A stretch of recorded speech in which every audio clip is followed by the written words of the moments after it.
এমন কিছু করবেন না যে আপনাদের জীবন বিপন্ন হয়, কারণ এদেশের পাবলিক এখনও আপনাদের গ্রহণ করতে আসেনি। আমি বরং মনে করি আপনারা আপনাদের পার্টি রিঅর্গানাইজ করেন। এই পার্টির অনেক অবদান আছে বাংলাদেশে, এটা আমরা ডিনাই করতে পারি না। পার্টিকে রিঅর্গানাইজ করেন, একটা পলিটিক্যাল পার্টির মতো যেভাবে থাকে। ইলেকশন আসলে ইলেকশন কন্টেস্ট করবেন, জনগণ ভোট দিলে ভোটে যাবেন। এই এই এই এই এই কী বলে, এই স্বপ্নটা যদি আপনারা দেখেন তাহলে কি করবেন আপনারা এই দেশকে আরেকজনের হাতে তুলে দেবেন। তাহলে কি আপনারা বা আপনাদের পূর্বপুরুষরা, আমাদের পূর্বপুরুষরা, আমরা এখানে অত সিনিয়র কেউ নেই, আমরা যে মুক্তিযুদ্ধ করলাম, মারা গেল 30 লক্ষ লোক মারা গেল, সেই 30 লক্ষ লোকের উপরে দাঁড়ায় আপনি দেশকে আরেকজনের হাতে তুলে দেবেন। আমি খালি অনুরোধ করি যে আর যা করেন এটা করবেন না। এবং আর কিছু বলতে চাই না, এদেশের লোক এত তাড়াতাড়ি ভুলে নাই। সময় দেন, হয়তো ভুলে যাবে, কিন্তু এত তাড়াতাড়ি ভুলে নাই। কারণ যাকে ধরছে নেতা, সেই নেতারা এখন পালিয়ে বেড়াচ্ছে। যাকে ধরছে সেই নেতাকে আমরা বাঁচাতে পারছি না।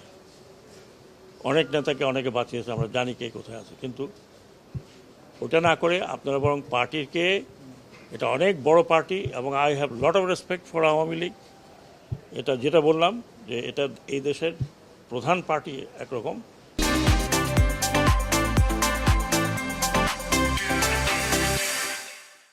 এক সময় আমাদের মতো বাঙালিদের ভরসার জায়গা ছিল এই পার্টি। বাংলাদেশের 52 আন্দোলন, 69 গণ আন্দোলন, স্বাধীনতা, এটা পার্সোনাল কোনো কারণে নষ্ট করবেন না। এটা জাতীয় সম্পদ। আপনারা আসুন, যারা রেগুলার করতে চান। এখানে মারামারি কোনো লাভ নেই। আরও কিছু লোকের মৃত্যু আমরা চাই না। অলরেডি 400 থেকে 500, তারও বেশি মারা গেছে উভয় পক্ষে। পুলিশের এই অবস্থা হয়েছে, আনসারের এই অবস্থা হয়েছে।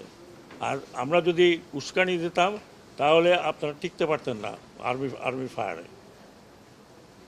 আমরা আর্মিকে মানা করেছি যে ডোন্ট ওপেন ফায়ার। কারণ কাকে মারবেন আপনি? আপনার এই পুলিশকে দিয়ে কাকে মারিয়েছেন?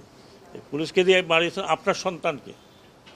আপনার সন্তান না হয় একজন পুলিশের যে সদস্য কী বললেন যে স্যার কটা গুলি লাগে একটা ছেলেকে, তার ছেলের লাশ। এটা করবেন না, অনুরোধ করছি।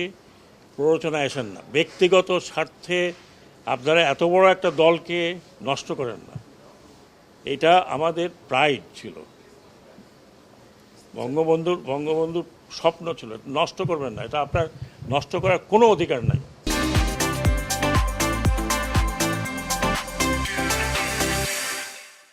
আমাদের যে ইয়াঙ্গার জেনারেশন, এরা করেছে, কোনো পলিটিক্যাল পার্টি করে নাই।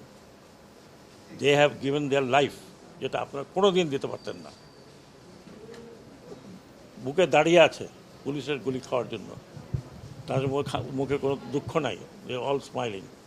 এরা যতদিন আছে, আমাদের কথা বাদ দেন, আমরা দৌড় দেবো।